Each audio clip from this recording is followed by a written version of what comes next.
Hello, welcome to my channel. It's Coach Mezu and I'm here to show you how to change your outfit color using Capcut. Go over to Capcut, click on New Project, select the photo or video you want to use from your gallery, click Add.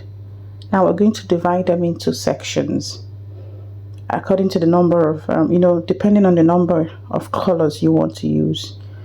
Now when you divide them into sections, you pick the first one. So I'm going to pick the first one here to show you. Then go on the options until you get to adjust. Click on adjust and search again, and get HSL. Click on HSL and then you play around with the colors. You can either turn the hue down, the saturation, or the lightness. So here I'm going to work with the hue first.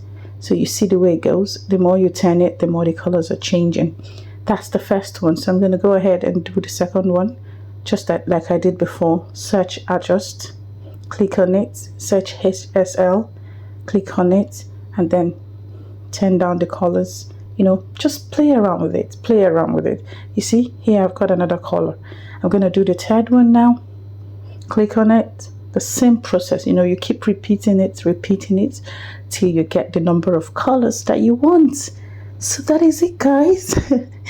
It is not a rocket science. You don't need to pay anyone to do that for you. Please like and share the video and subscribe.